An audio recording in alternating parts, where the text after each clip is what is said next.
السلام عليكم ورحمة الله. الحمد لله الذي أرسل رسوله بالهدى ودين الحق ليظهره على الدين كله ولو كره المشركون.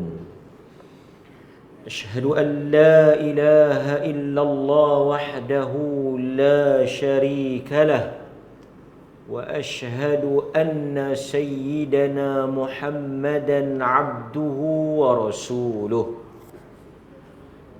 اللهم صل وسلم وبارك على سيدنا محمد وعلى آله وأصحابه ومن تبعهم بإحسان إلى يوم الدين. أما بعد.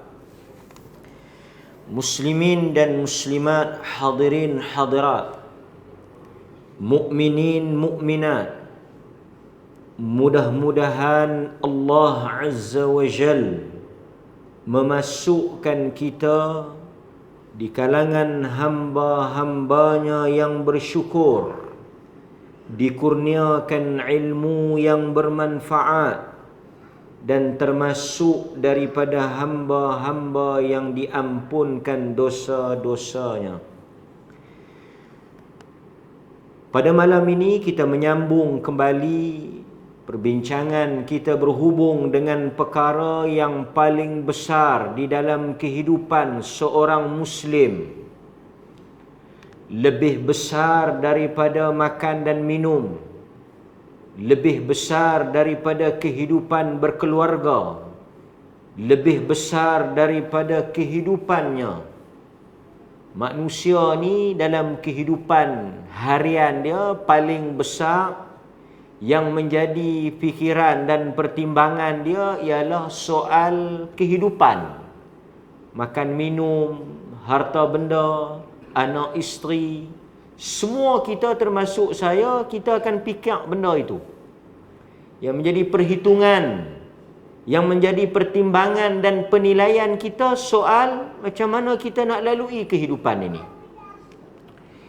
Ada benda yang lebih besar daripada itu semua, yang menjadi asal dan tunjang kehidupan, yang kita sebut dengan akidah.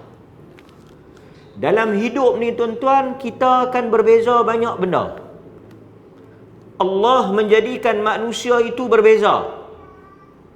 Kita tak dapat lari daripada berbeza. Berlainan pendapat. Dalam kehidupan ni macam-macam. Pasal itu, Allah menjadikan kita berbeza cita rasa, selera. Dalam hidup ni ada orang dia suka benda tu, mungkin orang lain tak berkongsi benda yang dia suka tu. Itu normal, biasa. Sebab itu kita tengok manusia ni hidup dengan kepelbagaian. Tapi ada satu benda yang kesemua manusia sepakat. Di mana sahaja manusia itu hidup, dia akan setuju bahawa adanya Tuhan yang menciptakan alam ini. Yang ni manusia sepakat. Quran kata wala in sa'altahum man khalaqas samawati wal ard. Kalau kamu tanya kepada mereka siapa yang menciptakan langit dan bumi, la yaqulunna Allah. Mereka juga akan kata Allah. Beriman kepada kewujudan Tuhan Allah dipercayai oleh semua manusia. Cuma yang berlakunya perbezaan kepada bagaimana mereka mengibadahi atau beribadat kepada Allah. Alhamdulillah, setiap pagi kita akan bangkit.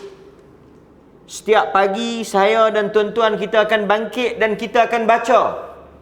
Disunahkan untuk kita baca dan jangan tinggal setiap pagi. Bahkan dalam hadis Nabi baca juga pada waktu petang. Ini yang membezakan kita. Dia percaya kata Allah ada, kita percaya kata Allah ada. Dia percaya Allah wujud, kita percaya Allah wujud. Tetapi yang membezakan kita ialah kita mentauhidkan Allah.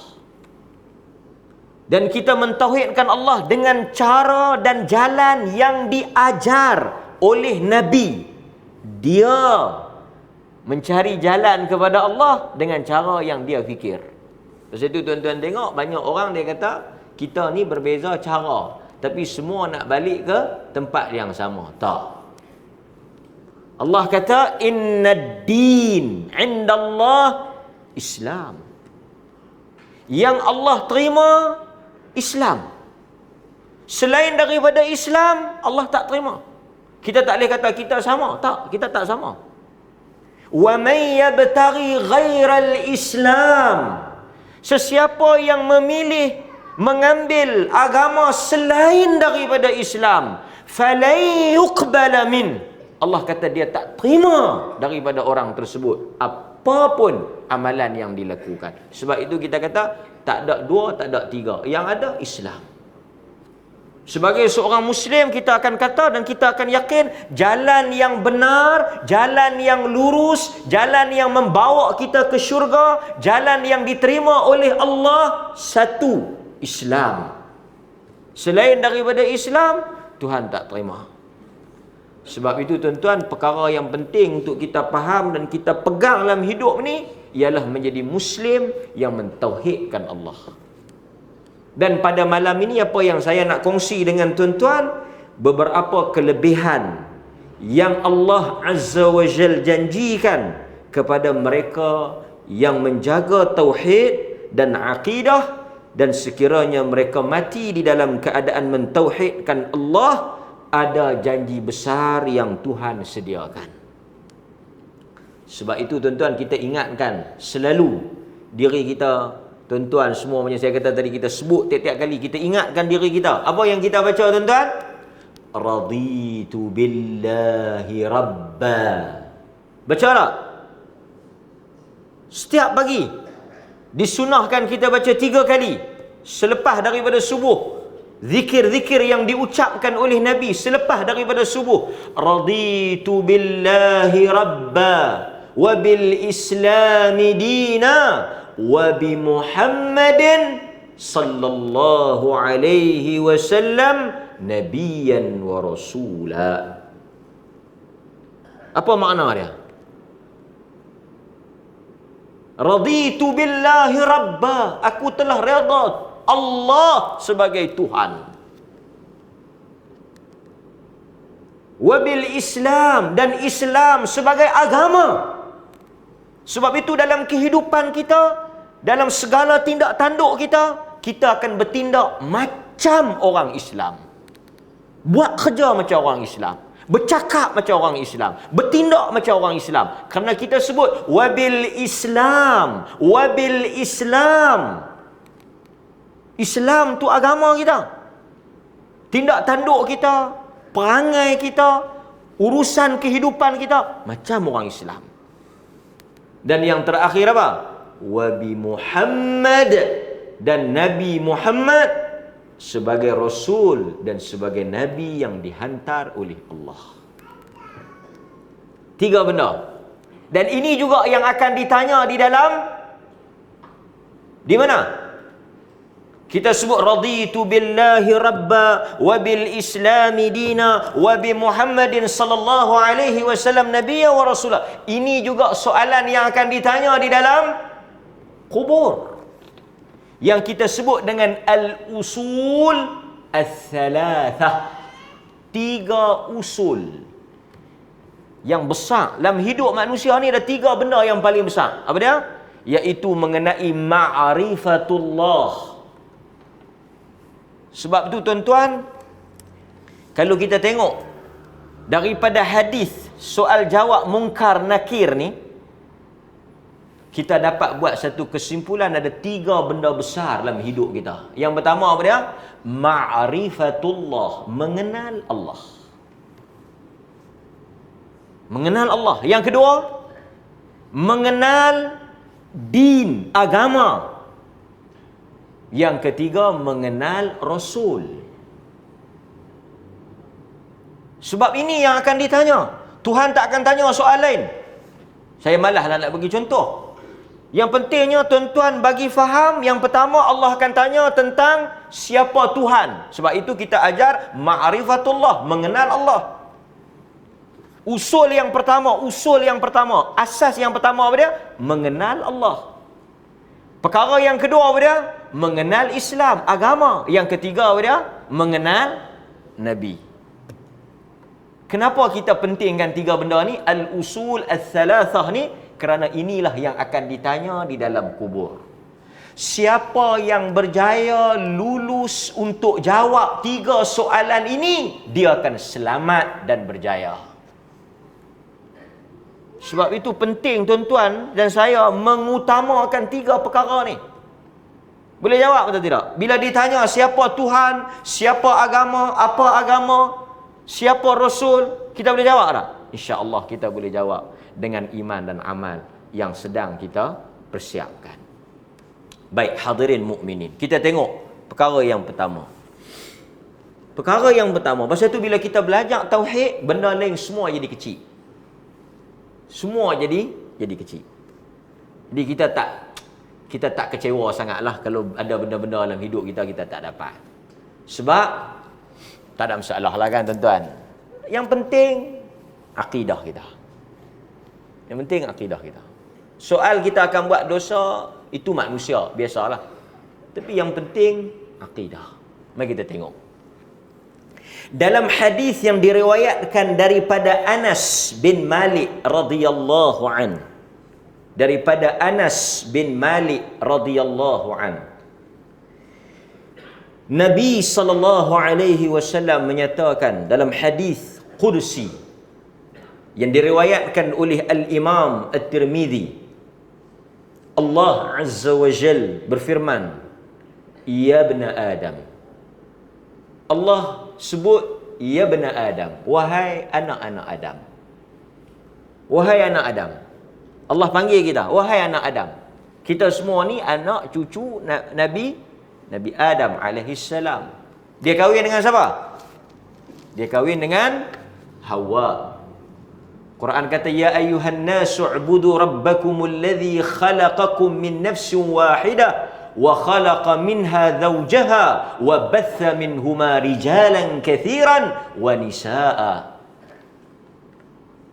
Allah jadikan daripada Adam, pasangannya Hawa, daripada mereka itu Allah mengembangbiakkan manusia. Jadi manusia ni asal usulnya daripada Nabi Allah Adam alaihissalam. Sebab itu Adam dipanggil Abul Bashar, bapa kepada manusia. Pasal itu asal usul kita daripada Adam. Dan Adam daripada tanah. Sebab itu ada hadis, daripada tanah kami ciptakan, kepada tanah kami kembalikan. Nampak? Baik, hadirin mukminin. Ada satu cerita, saya tak tahu, wallahu a'lam lah. Ada satu riwayat. Ada orang tanya satu syekh, saya tak ingat namanya, sama ada Al-Imam Abu Hanifah ke ataupun mana-mana imam lah. Ada satu orang, dia tanya, benda-benda tuan-tuan, kita manusia ni, saya sebut sikit lah sebelum saya baca hadis ni, saya nak sebut sikit kepada tuan-tuan. Hebat macam mana pun manusia berfikir, kita semua sepakat akal kita ada limitation. Ada keterbatasan. Ada had. Sebagai contoh, kita tak boleh fikir ni sebab kita ada orang dia nak fikirkan Tuhan tu macam mana. Kita tak boleh fikir tentang Tuhan. Dan Tuhan tak bagi kita fikir tentang dia. Tuhan kata apa? Tafakkaru fi khalqillah wala tafakkaru an zatillah. Nabi kata hendaklah kamu berfikir, hendaklah kamu mengkaji, merenung. Apa dia? Khalqillah, ciptaan Allah. Yang tu kaji. Sebab itu kita patut kempen orang Islam jadi ahli sains. Kan? Dia kaji benda-benda yang Allah cipta ni. Nabi kata fikir, kaji, khalq, ciptaan, creation yang Allah create tu. Fikir yang tu. Apa yang Allah tak bagi, jangan fikir zat dia. Jangan fikir tentang zat dia. Sebab itu ada hadis yang Nabi kata akan sampai satu masa setan masuk campur. Apa dia? Lah ni banyak ada orang masuk setan ni. Apa dia soalan dia? Siapa bisa dengar? Tuan-tuan. Soalan setan bisa dengar? Dia soalan macam mana? Man khalaqa hadha wa man khalaqa hadha wa man khalaqa hadha? Siapa buat pokok? Allah. Siapa buat gunung? Allah. Siapa buat laut? Allah. Last sekali. Siapa buat Allah? Masa tu kita nak jawab apa? Masa tu Nabi ajak, so kita kata apa? A'udzu billahi minasyaitanir rajim. Soalan setan. Itu adalah hadis. Tuan-tuan bisa dengar tak? Kira betul ya, tuan-tuan bisa dengar. Saya takut saya seorang yang bisa dengar. Hadis Muslim kan? Saya ingat saya lah. Dulu tak kahwin, dia ingat banyak hadis. Lepas kahwin dia tak ingat. Dia kata kalau nak bagi ingat balik, nikah satu lagi. Betul ya? Dia kata kalau betul kena try eh. Dulu memang ingat banyak lah, lupa banyak, tak tahu pasal fikir dunia ingat. Nabi kata dia akan main man khalaqa hadha. Siapa cipta ni? Siapa cipta ni? Allah, Allah, Allah. Yang ni lah yang tuan-tuan semua dengar satu istilah gila isim. Hak ni ya. Depa kata hang jangan duk mengaji sangat. Pasal apa? Sat lagi hang akan jadi macam tu, gila isim. Dia duk fikir siapa cipta Allah. Kalau semua ada pencipta, tak ada benda yang tak ada pencipta. Semua benda yang wujud ada pencipta. Ini dia main soalan-soalan macam ni. Dia ingat dia teror soalan-soalan ni, soalan syaitan. Kita kata bahaya tuan-tuan, pasal itu berhujah dengan akal ni bahaya. Apa bukti Allah ada? Allah ada kerana setiap benda yang ada tak mungkin ada melainkan ada pencipta. Tuan-tuan ikut saya, kita belajar sikit falsafah. Taklah falsafah sangat, tapi nampak macam falsafah lah. Apa bukti Allah ada? Bukti Allah ada kerana alam ini ada. Tak mungkin suatu benda ada melainkan mesti ada pencipta. Tidak ada benda yang berlaku dan terjadi dengan sendirinya. Kereta ada kilang dia. Makanan ada kilang dia. Semua benda, ada benda yang tiba-tiba dia cuih jadi, ada. Kalau semua benda dalam hidup kita mesti ada kilang, manufacture yang buat dia, takkan alam ni tak ada benda yang buat dia. Oh, kita pun rasa kemah. Kena kawan tu kepak sikit. Okey. Di atas sipir hang, di atas kaedah yang hang buat, formula yang hang buat, hang kata apa tadi? Setiap benda mesti ada pencipta. Apa bukti Allah ada? Alam ini ada. Kenapa alam ini ada bukti Allah ada? Kerana tak mungkin satu benda wujud tanpa ada pencipta. Sesuatu benda ada, mesti ada yang buat dia. Okey, Allah ada tak ada? Allah ada tak ada? Allah ada. Kita kata tadi setiap yang ada mesti ada pencipta. Betul tak? Tuan-tuan setuju tak? Awal tu setuju, betul? Betul? Kalau tuan-tuan pegang satu kaedah, tuan-tuan kena terima. Allah ada. Siapa cipta Allah? Nabi bagi tahu ada orang akan tanya, setan akan mai bisikkan lintasan dalam hati. Sahabat bertanya, kadang-kadang dia mai dalam hati kami. Dia timbul soalan tu. Dia kata, siapa cipta Allah? Yang ni yang orang duk bincang ni, macam mana tangan Allah, macam mana muka Allah, macam mana Allah turun. Ini semua soalan-soalan syaitan. Dia suruh kita fikir benda yang luar daripada kemampuan manusia. Kita tak boleh fikir. Sebab itu bila mari soalan-soalan macam ni, a'udzubillahi minasyaitanir rajim. Aku tak tahu. Tuan-tuan faham? Okey. Kita main falsafah sikit. Sikit ya. Tuan-tuan tolong jawab. Kita kena soal jawab. Allah Maha berkuasa, betul ya tak? Betul ya? Setuju? Ada siapa tak setuju Allah Maha berkuasa? Okey, semua setuju. Kalau siapa tak setuju, bangkang siap-siap. Allah Maha berkuasa. Boleh tak Allah mencipta apa yang dia nak? Ada limit tak kuasa Allah? Tak ada. Kun fayakun. Wallahu ala kulli syai'in qadir. Apa yang dia nak, semua dia boleh buat. Tidak ada limit kuasa dia. Okey. Soalan saya. Tuan-tuan setuju tadi? Hak buah pertama. Premis pertama kena ingat. Sebelum kita nak pergi kepada premis yang kedua. Baru kita boleh berhujah. Dalam hujah ni dia ada premis satu, premis dua. Lepas tu baru kita argue. Tu. Dalam teknik perdebatan, dia ada premis yang pertama, lepas tu premis yang kedua. Lepas tu baru kita adu dua-dua premis ni, kita nak tengok premis mana yang kuat. Ini istilah dalam teknik perdebatan. Okey. Premis yang pertama tadi kita kata apa? Allah Maha berkuasa mencipta segala-galanya. Tak ada limit. Apa yang Allah nak, Allah boleh buat. Kuasa dia tak terbatas. Baik. Soalan yang kedua, premis yang kedua. Boleh tak Allah cipta satu benda yang dia tak boleh musnahkan? Saya repeat soalan. Boleh tak Allah buat satu benda yang benda tu dia tak boleh musnahkan? Boleh tak boleh? Tak boleh. Artinya Allah Ta'ala ada. Kalau kita kata Allah Ta'ala tak boleh, berat tu. Tuan-tuan fikir balik sebelum jawab. Boleh tak Allah Ta'ala buat satu benda yang dia tak boleh musnahkan? Kita kata tak boleh. Apabila kita tak kata tak boleh, apa implikasi dia? Kuasa Allah terbatas. Kerana dia tak boleh create something yang dia tak. Ada juga benda yang Tuhan tak boleh buat. Okey. Saya tak kata jawapan tu salah. Kita pun, tak. Tuhan boleh buat. Tuhan boleh buat benda yang dia tak boleh musnahkan. Tak. Okey, kita kata. Kalau kita kata, Allah boleh buat benda yang dia tak boleh. Kalau kita kata Allah tak boleh buat, tu dah nampak Allah Ta'ala lemah.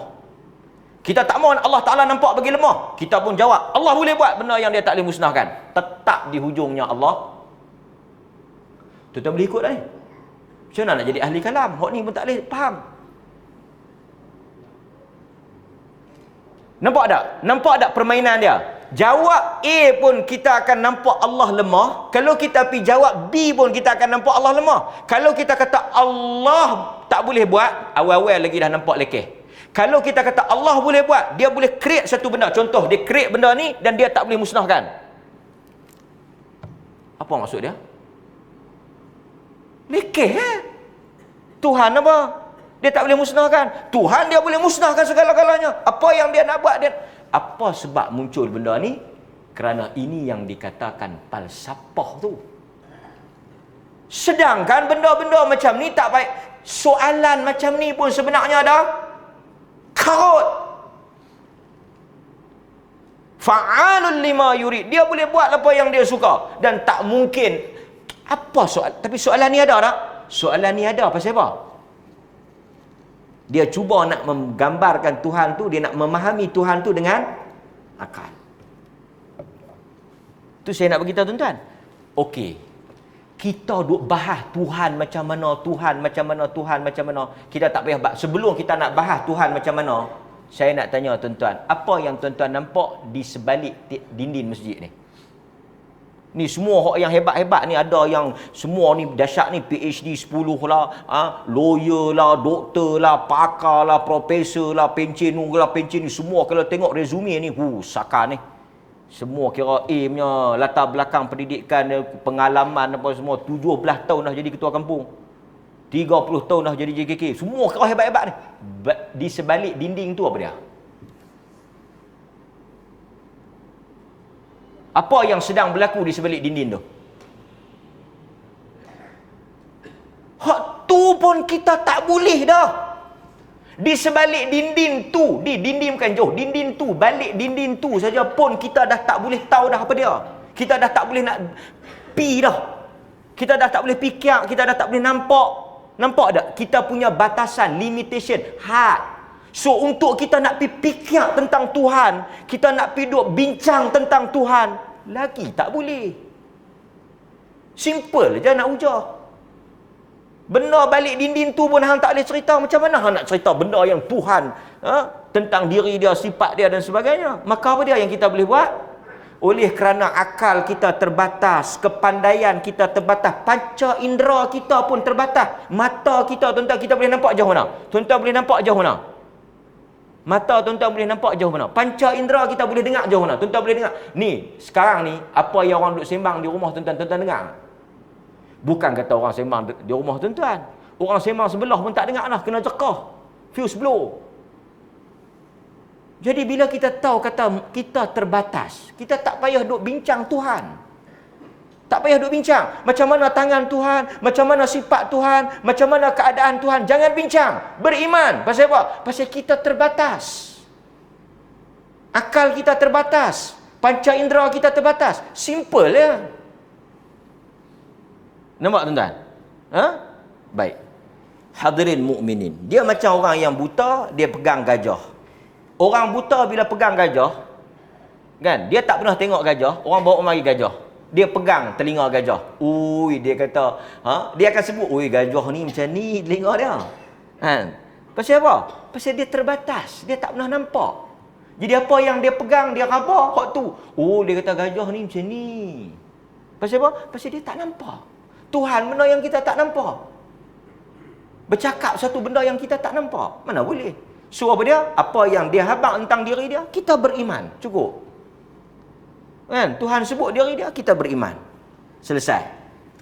Saya sentuh ni kerana kadang-kadang manusia ni bila dia nak mengkaji akidah menggunakan akal, dia akan sampai pada satu titik dia sendiri jam. Jam. Baik. Kita sambung balik hadis kita. Anas bin Malik radhiyallahu an menjelaskan bahawa dia kata Allah Azza wa Jal berfirman, ya bna Adam, wahai anak Adam. Jadi tuan-tuan, apa peringkat saya dan tuan-tuan? Peringkat kita ni tuan-tuan, banyak benda lagi kita nak fikir, banyak urusan lagi kita nak bincang, banyak hal lagi kita nak perbetul, kan? Allah dia turunkan akidah ni semua orang boleh faham. Tuan-tuan bila mengaji akidah, nombor satu tuan-tuan kena pegang apa dia? Semua orang boleh faham.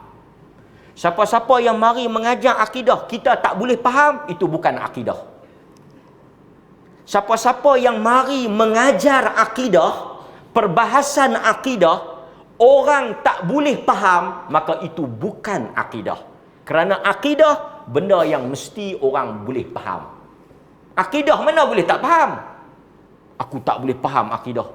Payah akidah. Aku tak tahu macam mana nak beriman dengan Tuhan. Weh kalut. Badui mari dekat Nabi. Nabi ajar akidah. Dia boleh faham. Tuan-tuan boleh faham tak? Akidah yang diajar oleh Nabi boleh dipahami oleh Badui. Bedouin. Badui boleh faham. Tuan-tuan takkan Badui. Duduk dalam pegang-kangat. Badui boleh faham. Nabi cerita. Badui kencing dalam masjid boleh faham. Tuan-tuan yang kencing dalam bilik air tak boleh faham. Sebab itu kadang-kadang orang kata akidah ni payah. Akidah benda yang simple. Pasal akidah benda kita nak beriman. Akidah menentukan keislaman kita. Akidah menentukan kesahihan ibadah kita. Takkan tak boleh faham akidah. Kan? Hadirin mukminin. Baik. Allah kata, ya bna Adam, innaka law ataitani biqurabil ardi khataya thumma laqitani la tushriku bi syai'a la ataituka biqurabiha maghfiratan. Yang ni kelebihan tauhid. Sebab tu benda ni penting, kelebihan besar tauhid ni. Apa dia tuan-tuan? Allah kata, sekiranya seorang anak Adam itu, innaka law ataitani, jika engkau mendatangi aku pada hari akhirat esok, pada hari kiamat esok, biqurabil ard khataya, satu orang hamba Allah ni, satu orang Muslim ni, dia pergi menghadap Allah, dibangkitkan pada hari kiamat di padang mahsyar dalam keadaan biqurabil ardi khataya. Dia bawa dosa yang begitu besar, dosa yang begitu banyak. Sebanyak mana? Seluas qurabil ard. Penuh bumi ni. Menunjukkan apa tuan-tuan? Nombor satu, dia ni tak bertaubat sebelum mati. Sebab kalau dia bertaubat, dia tak akan bawa dosa. Tapi ketika dia menghadap Allah, dia bawa apa? Ketika dia bangkit, ketika dia berhadapan dengan Allah pada hari akhirat, ataitani biqurabil ard min khataya. Dia bawa dosa yang besar. Artinya ketika dia mati, dia seorang yang fasik, dia seorang yang fajir, dia seorang seorang asi, seorang yang buat maksiat, seorang yang jahat, dan dia tak bertaubat sampai kesudah. Sebab kalau orang tu bertaubat, dosa dia diampunkan. Tuan-tuan faham tak? So dia bawa dosa dia banyak sepenuh langit, sepenuh bumi, bumi. Tuhan kata apa? Tuhan kata dia mai menghadap aku dalam keadaan dosa yang begitu besar, dosa yang begitu banyak. La tusyriku bi syai'a. Tapi Tuhan kata dia tidak mensyirikkan aku dengan sesuatu pun. Allah kata la tusyrik bi syai'a. Dia tidak mensyirikkan aku dengan sesuatu pun. Maka Allah kata apa? La ataituka bi qurabiha maghfiratan. Aku akan memberikan kepada dia keampunan sebesar dan sepenuh dosa yang dia buat. Clear? Ini keistimewaan apa? Tauhid. Artinya satu orang yang meninggal dunia dalam keadaan dia mentauhidkan Allah, dalam keadaan dia menjaga kemurnian, kesucian akidah dia, betul lurus iman dia, dosa apapun yang dia bawa, Tuhan kata kecil di sisi dia. Sebab itu seorang yang mati sebagai Muslim, tauhid, muwahhid. Sebab itu kita tak kata orang yang buat dosa kafir. Orang yang buat dosa, dia tak kafir. Sebab dia mendatangi Allah dalam keadaan dia mentauhidkan Allah. Lawan kepada syirik apa dia? Tauhid. Artinya kawan ni, semua benda dia buat kecuali syirik yang dia tak buat. Okey, saya bagi dua situasi kat tuan-tuan. Mana bagus? Saya bagi dua perbandingan. Satu orang rajin semayang, rajin puasa, kuat ibadat, tapi dalam masa yang sama dia punya khurafat dia, tahyul dia, jenis-jenis bomo ni, jenis-jenis percaya benda-benda sihir ni kuat. Saat lagi mereka galut, mereka kata boleh buat dosa, mereka suruh orang buat dosa. Ni dengar perbandingan orang bagi ni. Kita kata antara apa? Apa dia ni? Satu orang masuk dalam hutan, kan? Tak ada apa makanan, ada babi je. Kan? Macam mana? Bolehlah makan babi. Dia buat keluar ke Muslim, ish, ada depa suruh makan babi. Jauh benar kesimpulan dia. Satu orang yang dia ada orang yang dalam masa yang sama dia buat ibadat tapi dia terlibat dengan syirik. Ada? Orang yang buat ibadat, semayang, puasa, bayar zakat, pergi haji, tapi dia juga percaya dengan benda-benda khurafat. Ada atau tidak? Ada. Nampak? Dan kita tak nafikan, ada juga di kalangan kita yang macam mana? Yang mungkin semayang dia lebih kurang, yang mungkin puasa dia lebih kurang, yang mungkin ibadat dia lebih kurang, dan mungkin jahat dia banyak, tetapi dia mungkin tak terlibat dengan syirik. Ada? Kan? Mungkin kita tengok dia geng motor ke, geng apa ke. Contoh kan naik motor. Dia tahan baru beli motor. Kan? Dia pun kita nampak mungkin macam, saya dulu di KL ada mengajak grup motor, bikers, motor besar. Jenis ada radio di motor ni. Di Monteres Club, Kampung Melayu Subang, dalam Club Monteres tu ada satu banglo geng bikers, motor besar-besar ni. Dia panggil buat mini kelas. Memang orang-orang yang rider lah, orang-orang yang kaya apa semua ni, tapi bagus. Akidah mereka bersih. Mungkin dari sudut kalau tengok mereka tu biasalah kan, kekurangan manusia. Tapi kadang-kadang kalau kita pergi duk cadang kat mereka, dia kata, ish, kita beli motor ni kena bawa pergi mandi dulu. Mandi dulu. Dan kadang-kadang yang duk cadang pergi mandi ni, kalau tengok kepada dia punya penampilan tu, dengan lebay, dengan apa semua, kita nak bawa pergi mandi kat siapa ni? Pasal tu kita kata di Penang ada satu, depa orang Penang contoh daripada Tamana atau depa kata ada satu kuil duk buat mandi. Tok Sami tu akan mandi semua kereta, semua motor di Penang ah. Tamana tu daripada tang hospital Seberang Jaya ke apa ke, depa duk mandi. Tiba-tiba main video ada pok kita bagi mandi kereta. Juruh mandi kereta. Kereta baru beli, juruh. Pasal nak buang sel. Sedangkan Nabi SAW ada sahabat beli unta, beli kuda. Ada Nabi kata, Umar, ada kata dengar kata beli unta baru, tak bawa mai aku nak pergi mandi dulu. Tak ada.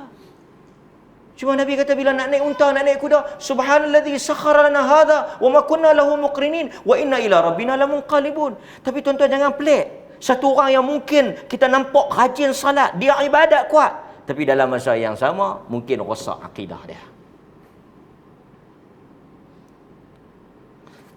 Nabi kata, orang yang selamat ialah orang yang bila dia menghadap Allah, la yusyriku bi syai'a.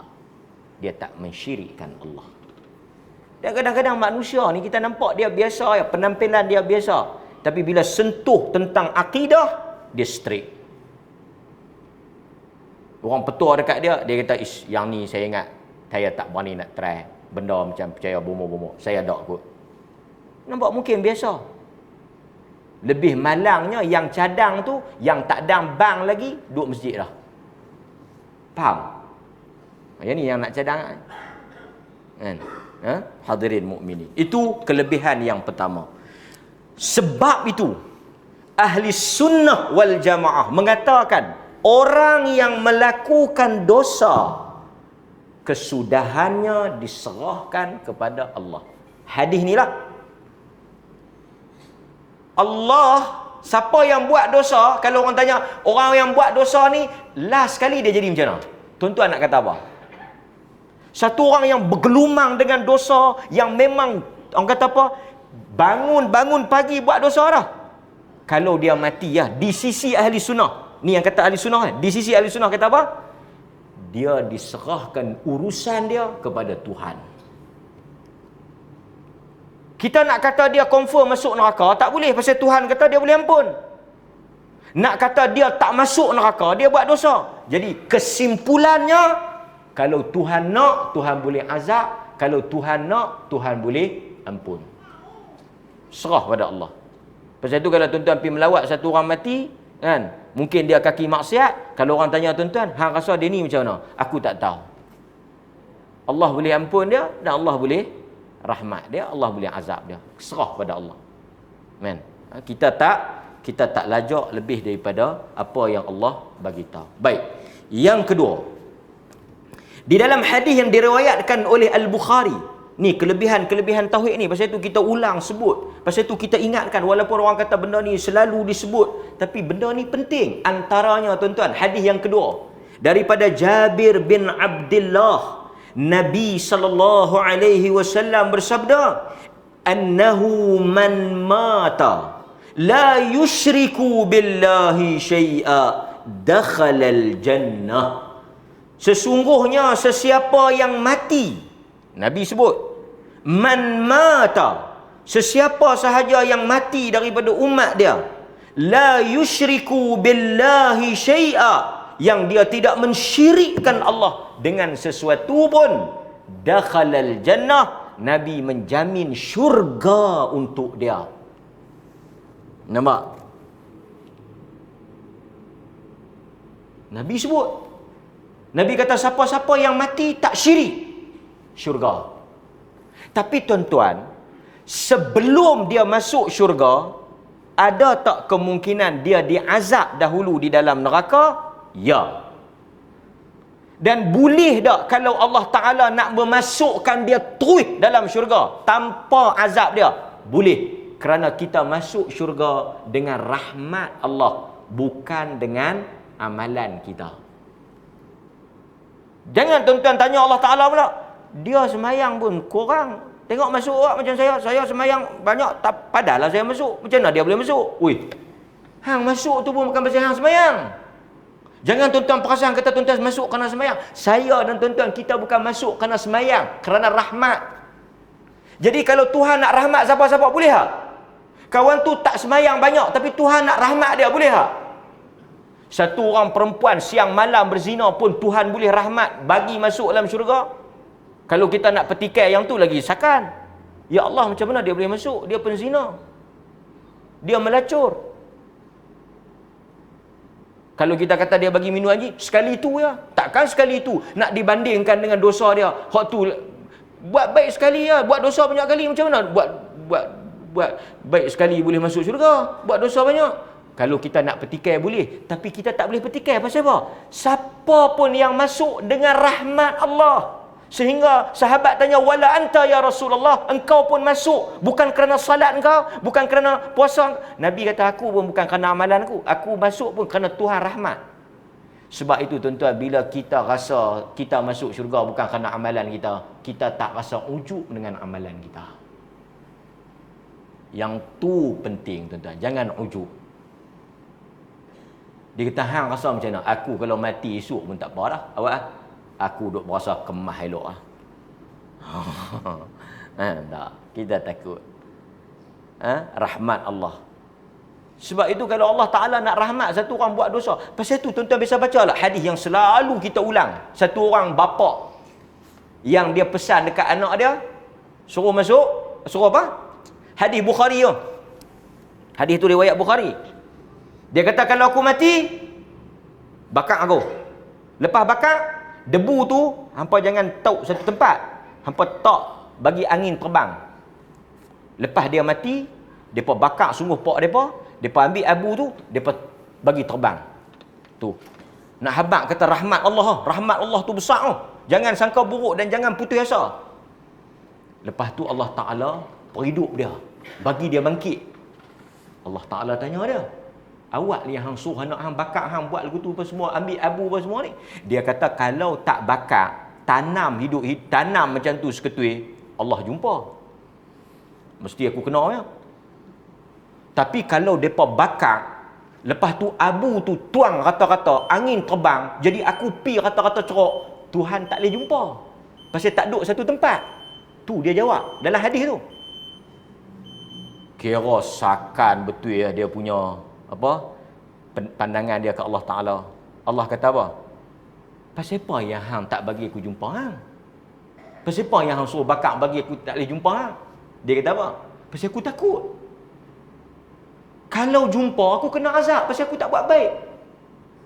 Pasal tu aku harap dengan terbangnya debu aku pi rata ceruk, Tuhan tak jumpa, aku selamat, aku terlepas, aku takut. Hang takut, hang masuk syurga. Tuhan kata hang takut, hang masuk syurga. Tuan-tuan nampak? Bukan setakat sangka buruk dekat Allah, pandang rendah pada Allah. Dia masuk syurga. Kerana apa? Kerana dia takut. Tu yang kata rahmat Allah. Jadi kalau Allah nak buat masuk kita dalam syurga, tak ada kebaikan pun, tak ada kebaikan, boleh tak? Rahmat dia. Mudah-mudahan Allah rahmat kita. Kita bagi laluan kepada azan. Sekejap lagi kita sambung kesimpulan daripada kelebihan tauhid kepada Allah Azza wa Jalla. Bismillah. Kesimpulannya yang ketiga. Tuan-tuan dapat tadi ya? Kelebihan dan keistimewaan tauhid. Yang ketiga tuan-tuan, kita selalu mendengar, bahkan lepas daripada azan kita baca Allahumma rabb hadhihi ad-da'wati tammah was-salatil qa'imah ati Muhammadanil wasilata wal fadilah wa ba'athhu maqaman mahmudan alladhi wa'adtah. Apa maksud maqam mahmud? Syafa'ah. kita selalu dengar tentang isu syafaat. Syafaat Nabi SAW. Apa makna syafaat? Syafaat ni pertolongan. Pasal itu kita selalu dengar isfa' lana. Berilah syafaat, pertolongan kepada kami. Nabi SAW ada sebut dua hal tentang syafaat ni. Nombor satu, dua perkara. Saya nak kongsi banyak, masa tak sempat. Tapi saya nak sebut kepada tuan-tuan, nombor satu apa dia? Perkara yang pertama bersoal tentang syafaat ni, Nabi SAW sebut syafaat ni dia sediakan atau dia simpan, dia akan gunakan untuk orang yang melakukan dosa besar di kalangan umat dia. Dalam hadis yang diriwayatkan oleh Abu Dawud, Ibnu Majah, Nabi kata syafaati li akabir min ummati. Tuan-tuan nampak tak? Orang yang buat dosa besar, yang melakukan dosa besar, maksiat kepada Allah, Nabi kata aku akan tolong dia dengan syafaat aku. Dia tak, orang kata apa? Dia mungkin tak layak masuk syurga, dia mungkin tak selamat daripada azab, aku akan tolong dia pasal aku ada syafaat. Dan Nabi sebut syafaat dia untuk siapa? Orang buat dosa besar. Pasal apa orang yang tak buat dosa besar tak dapat syafaat? Pasal orang yang buat dosa besar, orang yang tak ada kesalahan, dia tidak berhajat kepada syafaat. Mungkin syafaat lain lah, angkat darjat dia kan, dalam syurga. Tapi orang yang berhajat kepada pertolongan Nabi, berhajat kepada syafaat Nabi, orang yang ada masalah, problem, sangkut. Dan Nabi bagi tahu dia akan tolong orang yang sangkut daripada umat dia. Syafaati li akabir min ummati. Ada kemungkinan orang yang berzina dapat syafaat dia. Satu orang penzina, pencuri, minum arak, main judi, depa-depa ni yang akan dapat syafaat. Nabi nak tolong mereka. Tuan-tuan, Nabi kata Nabi akan tolong mereka daripada umat aku, orang yang buat dosa besar, orang yang berzina, orang yang mencuri, orang yang minum arak. Nabi nak tolong mereka. Sebab itu tuan-tuan, tak mustahil orang-orang yang kadang-kadang kita nampak dia teruk dari sudut ibadah dia, teruk dari sudut apa orang kata pengamalan dia, budaya dia, tetapi dia sayang kepada Allah dan Rasul. Betul tak? Bisa dengar? Satu orang yang himar, kan? Yang dia kaki minum, dia buat dosa besar, minum arak. Al-kabirah minal kabair, dosa daripada dosa-dosa besar, minum arak. Tapi Nabi kata apa? Dia sayang kepada Allah dan Rasul. Sebab itu kita tak pelik ada orang mungkin kita nampak dia ni apa semacam, kan? Tapi dia sayang Allah dan Rasul. Dia cinta kepada Allah dan Rasul, kan? Cuma saya nak bagi tahu tuan-tuan hadirin mukminin, ada orang yang buat dosa besar, Nabi kan tolong. Dan memang Nabi kata dia nak tolong orang buat dosa besar. Dan kita tak bolehlah halang. Apa Nabi nak pergi tolong? Cakap macam ni pun Nabi nak tolong. Buat dosa macam ni pun Nabi nak tolong. Tak, Nabi rahmat. Nabi rahmat. Sehingga Nabi akan pergi menghadap Allah Ta'ala. Nabi pergi menghadap Allah Ta'ala, minta dia nak keluarkan seluruh umat dia daripada neraka. Baik, okey. Tapi Nabi letak satu syarat.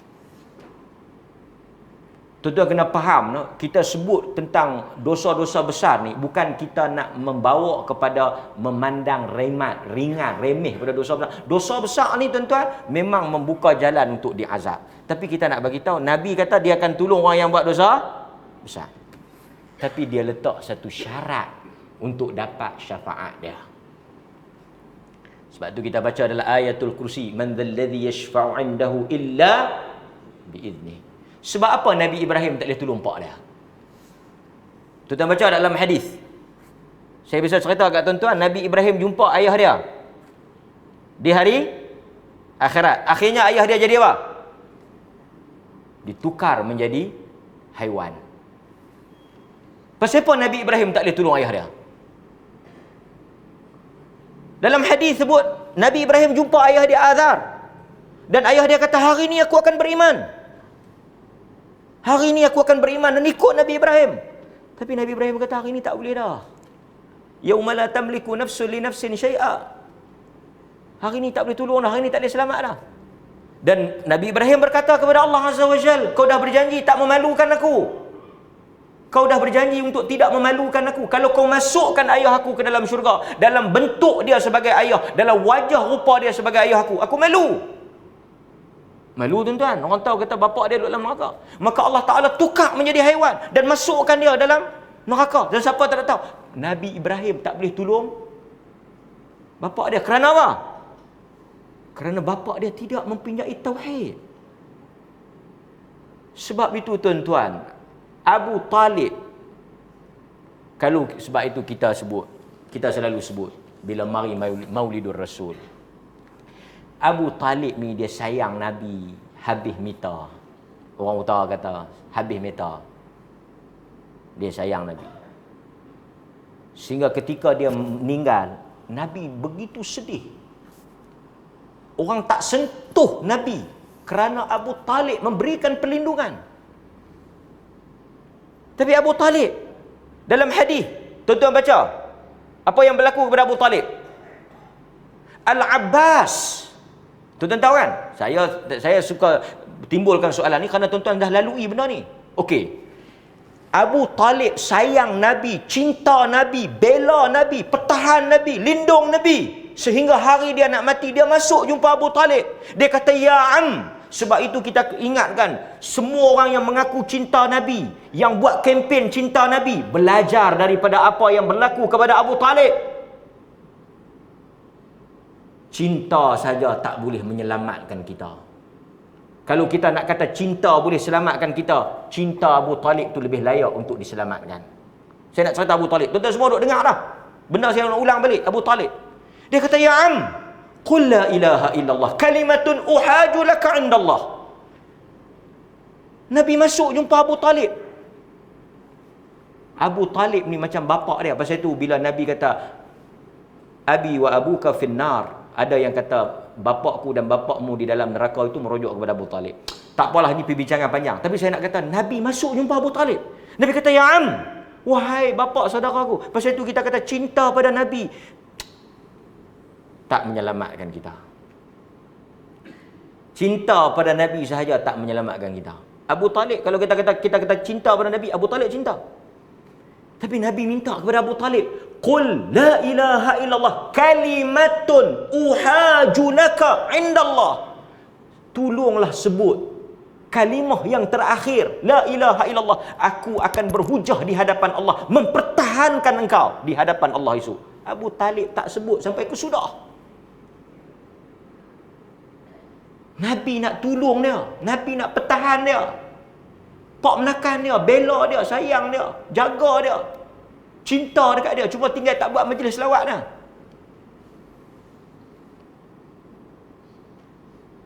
Quran tegur Nabi, innaka la tahdi man ahbabta walakinnallaha yahdi man yasha. Lepas tu apa berlaku? Kan? Nabi doa minta ampun. Tuan-tuan tahu tak cerita ni? Masya Allah tuan-tuan. Saya dah ceramah lama dah. Kan, duk fikir nak pergi kerja lain pula. Kan? Nabi doa minta, Allah Ta'ala turun tegur. Tak boleh minta ampun kepada orang yang kafir. Sebab itu kita kata tak boleh sebut kepada orang kafir, rest in peace, RIP. Kerana itu satu doa, rest in peace. Apa tuan-tuan, orang mati ke dalam keadaan kekafiran? Nak peace tahu mana? Orang mati dalam kekafiran, tempat dia di dalam neraka, peace apa?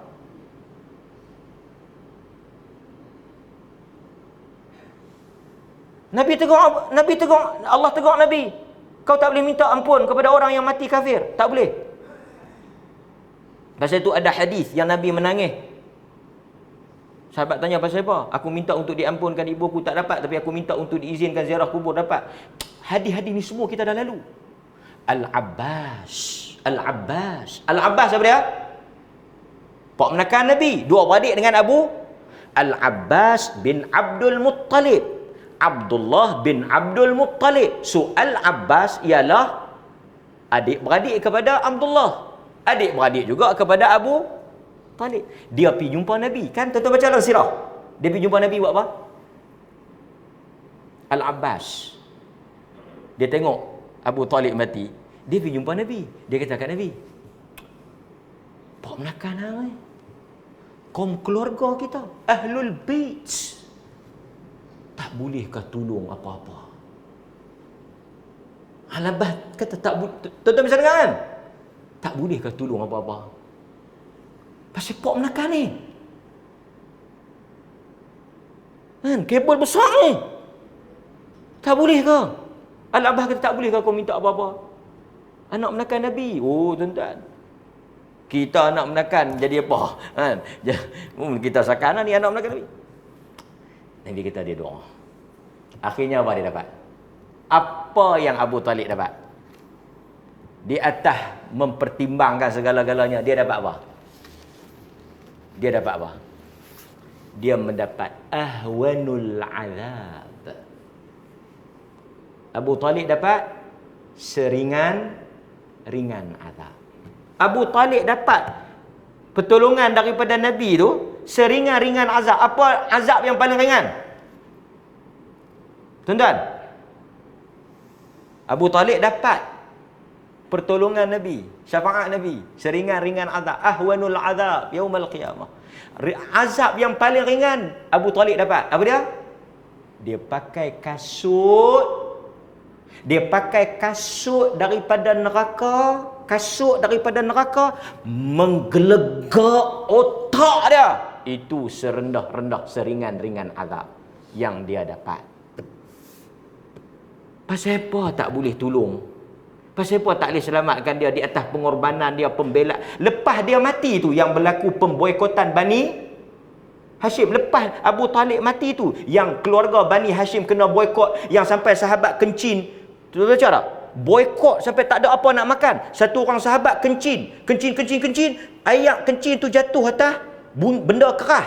Dia angkat-angkat daun kulit unta ke kulit apa tau, kering. Dia basuh kulit yang kena ayak kencing tu, dia tumbuk, dia buat ayak minum. Tahanlah berapa minggu. Tu dia punya tak ada makan tu. Boikot Bani Hashim. Bila berlaku pemboikotan Bani Hashim ni? Lepas Abu Talib mati. Punya jasa besar. Tapi apa semua tu tak berguna di sisi Tuhan. Kerana apa? Kerana dia tidak mengikut tauhid yang dibawa oleh Nabi. Sebab itu kita kata tanda besar ikut Nabi ialah ikut pada akidah Nabi.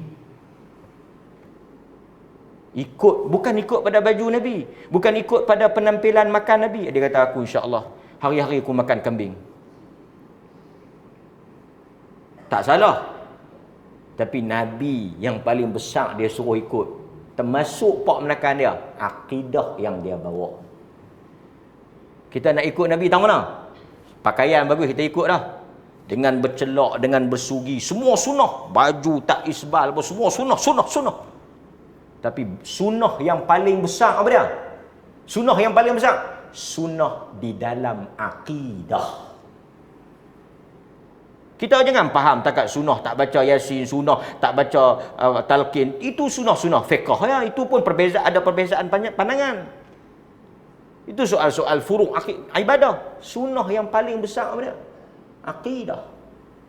Kan akidah bukan sunnah? Kan? Hadirin mukminin, dia kata aku nak buat sunnah. Apa dia? Aku nak menikah lebih. Okey, bagus. Betul itu sunnah. Bini aku nombor 1 tak bagi. Hang boleh tak tahu mana-mana bomoh yang jampi bagi bini aku ni bodoh, dengar kata dia boleh sokong. Tuan-tuan nampak? Dia nak pergi buat sunnah poligami, dia pergi buat syirik. Nak amal. Tuan-tuan faham tak contoh yang saya nak bawa ni? Sunnah yang paling besar akidah tu dia langgar. Pasal apa? Pasal nak sihir bini dia, nak bagi dia buat sunnah poligami ni. Kadang-kadang orang kita dia tempang, dia gelong. Sunnah yang paling besar akidah. Hadirin mukminin. Pasal itu satu orang kalau dia pakai seluar jin, dia pakai t-shirt pun, tapi kalau tauhid dia benar, dia lebih ikut sunnah dalam hal itu daripada orang lain yang mungkin berjubah berserban tetapi tak ikut sunnah dalam akidah. أقول ما سمعتم أستغفر الله العظيم لي ولكم وبالله التوفيق والهداية والسلام عليكم ورحمة الله وبركاته.